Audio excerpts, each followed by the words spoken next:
Most Americans assume Alabama's problems come from poverty, geography, or culture.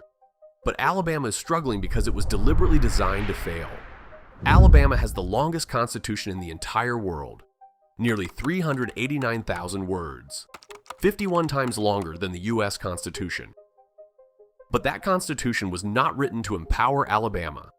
It was written to paralyze it.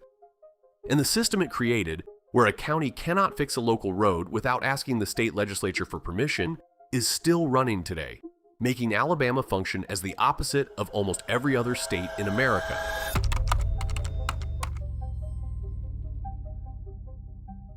So how did the longest constitution in the world create the lowest property taxes in the country? The numbers are staggering, and they rewrite everything you think you know about how this state works. Alabama ranks dead last in the country in property taxes per capita, just $620 per person compared to a national average of $1,758. Property taxes make up only 1.4% of personal income in Alabama, which is also dead last. In every other state, property taxes are the backbone of local funding. Schools, roads, fire departments, libraries, they all run on property tax revenue. Alabama stripped that tool away and locked the caps directly into the Constitution itself, where they cannot be changed by any ordinary vote. To compensate, the state leans heavily on sales taxes, including a full sales tax on groceries. Most states exempt food from sales tax, or at least reduce the rate because taxing groceries hits the poorest families hardest. Alabama charges the full rate. Think about what that means in practice. A family earning $30,000 a year pays the same tax on bread, milk, and eggs as a family earning $300,000. Meanwhile, the owner of a 5,000-acre timber tract pays property taxes so low they would barely cover a parking ticket in New Jersey. The result is a system that runs in reverse. The wealthiest landowners pay almost nothing, while low-income families hand over a heavier share of their income in taxes than nearly anywhere else in America. In most states, the tax code acts as a rough equalizer. Those who own more pay more. Alabama flipped that logic on its head. Total tax collections per person run roughly $1,750 below the median state. That is not a rounding error. That is a structural choice, locked into the longest constitution on earth, repeated every single year across every county in the state. Alabama does not just undertax. It taxes backwards. And that inversion is not an accident. It was designed. But low taxes are just the symptom. The real inversion goes much deeper.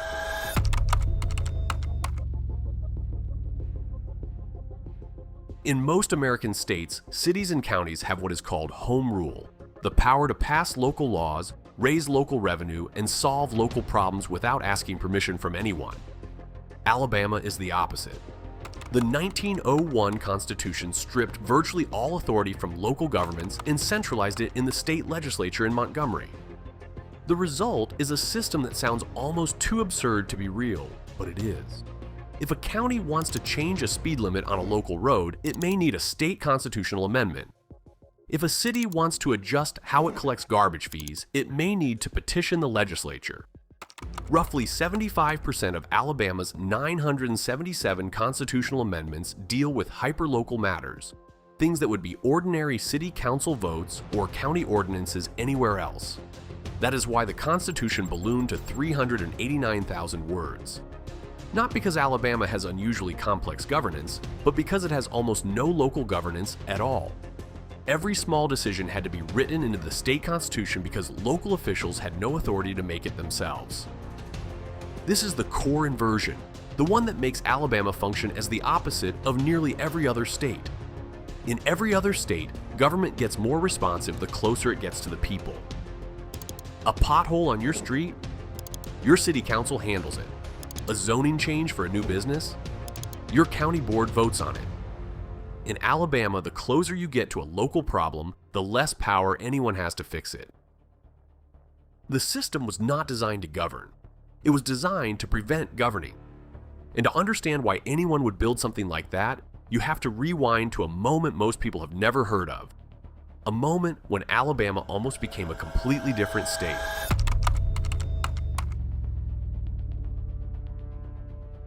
After the Civil War, during Reconstruction, Alabama adopted an 1868 constitution that looked like a blueprint for the modern South.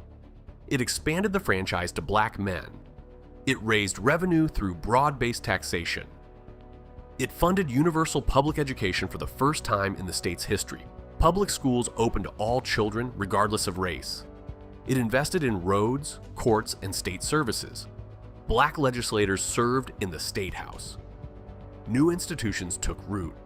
For a brief window, roughly a decade, Alabama was building the kind of institutional foundation that states like North Carolina and Georgia would later use to grow their economies, attract investment, and pull their populations into the middle class. It was imperfect, chaotic, and contested at every turn. But it was real progress, measurable, structural progress that was changing who had power and who could participate in public life. And that experiment terrified the old planter class and the industrial elite. Black citizens were voting, holding office, shaping policy. Poor whites were gaining access to schools and services they had never had before. The power structure that had controlled Alabama for generations was losing its grip, and the men who held that power organized to destroy what Reconstruction had built. What came next was not a political disagreement or a shift in public opinion. It was a deliberate demolition.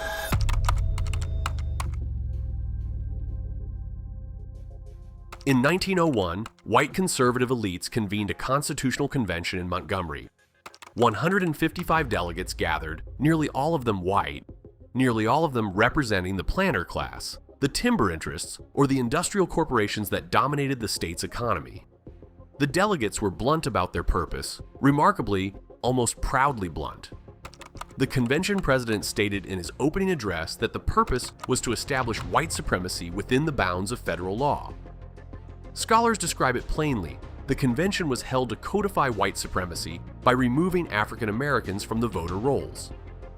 But the 1901 Constitution did not just disenfranchise black Alabamians. It also stripped the vote from most poor and lower middle class whites through poll taxes, literacy tests, and property requirements. Before the convention, Alabama had roughly 181,000 registered black voters. Within a few years, that number collapsed to fewer than 3,000. The electorate was gutted from both sides, and that was the point. A smaller electorate was an easier electorate to control. And then the delegates did something that would echo for more than a century. They locked the tax code, especially property tax caps, directly into the Constitution. This was not a policy choice that a future legislature could revisit. It was a fortress. Large landowners, timber companies, and industrialists would pay minimal property taxes permanently. Local governments would remain weak permanently.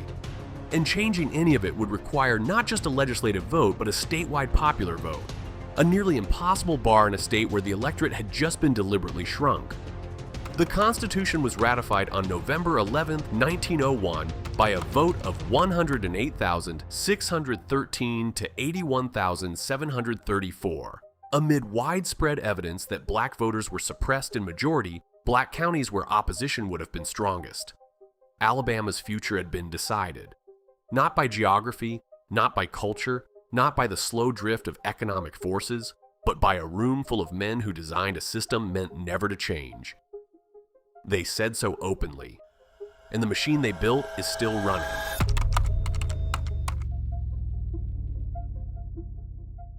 You might think industrialization could have broken this system. After all, Birmingham exploded in the early 20th century. Iron, steel, manufacturing. Furnaces lit up the valley. Workers poured in from across the South. By the mid-1900s, Birmingham had become Alabama's largest city, generating an outsized share of the state's industrial wealth and tax revenue. But the 1901 Constitution had a failsafe. The state legislature was malapportioned to massively overrepresent rural districts, the same districts controlled by the planter class and the timber interests that had written the Constitution in the first place. Birmingham and its growing urban population were severely underrepresented. A city of hundreds of thousands had roughly the same legislative voice as a rural county of a few thousand. Consider how different this was from the rest of the country. When Pittsburgh's steel industry boomed, the city gained political power to match its economic power, demanding and getting better roads, better schools, stronger infrastructure. When Detroit's auto plants exploded, The city used its growing clout to fund public institutions that attracted even more investment. Industrial cities everywhere leveraged their wealth into political influence, and that influence built the systems that sustained growth long after the first factories closed. Birmingham never got that chance. The industrial engine that could have demanded better schools, better infrastructure, better roads, and stronger local government was deliberately muzzled. The wealth flowed out of Birmingham's mills and furnaces, but the political power stayed exactly where the 1901 delegates had placed it, in the hands of the rural elite who had written the rules. Birmingham generated the revenue. Montgomery decided how to spend it, and Montgomery answered to the same interests that had always controlled the state. The city that should have transformed Alabama was instead trapped inside the system Alabama was designed to preserve.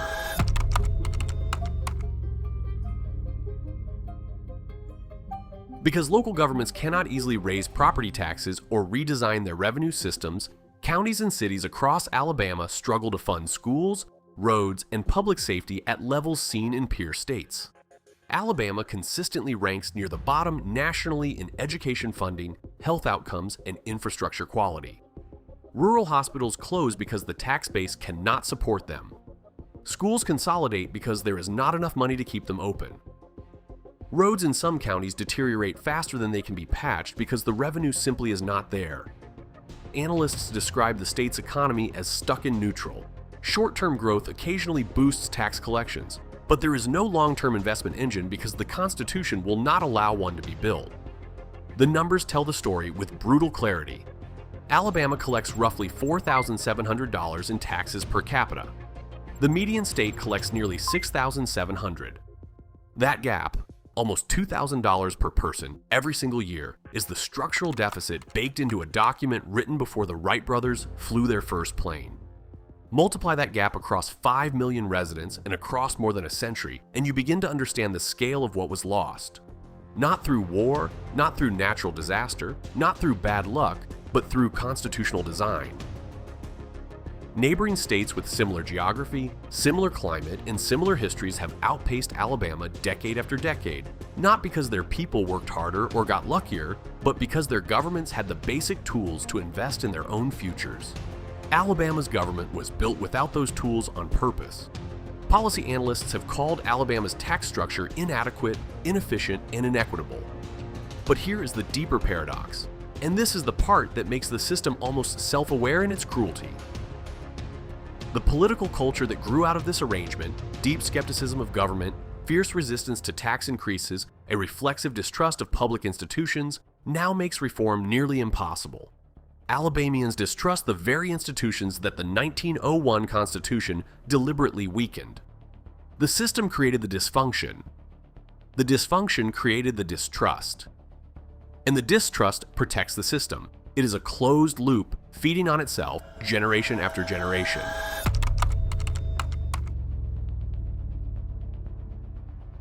There have been attempts to break the cycle. Federal court rulings on reapportionment in the 1960s forced some democratic reforms, finally giving cities like Birmingham a fairer share of legislative seats.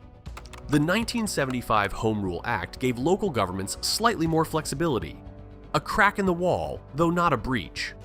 And in 2022, Alabama recompiled the Constitution, removing racist language and reorganizing the text. After the recompilation, the document dropped to roughly 369,000 words.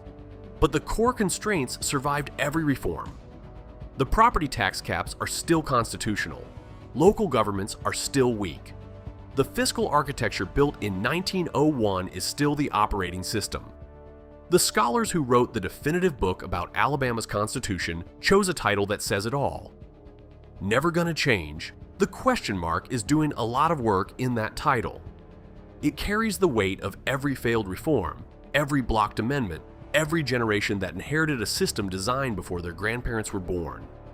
The question is not whether people have tried to fix Alabama, they have. The question is whether a document built to resist change can ever be changed enough to matter.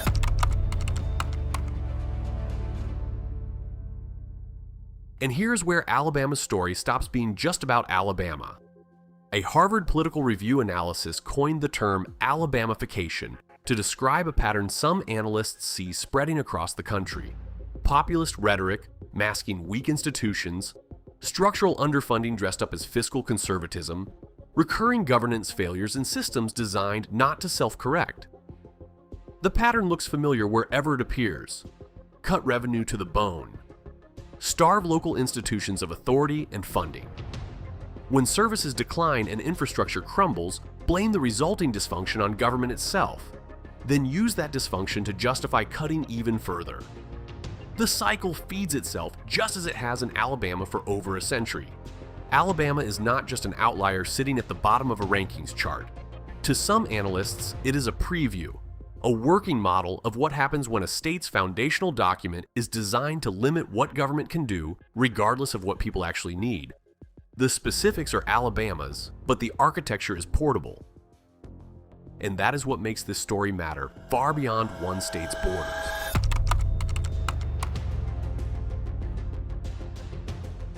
In most American states, the Constitution is a framework, broad strokes that let communities adapt as the world changes around them.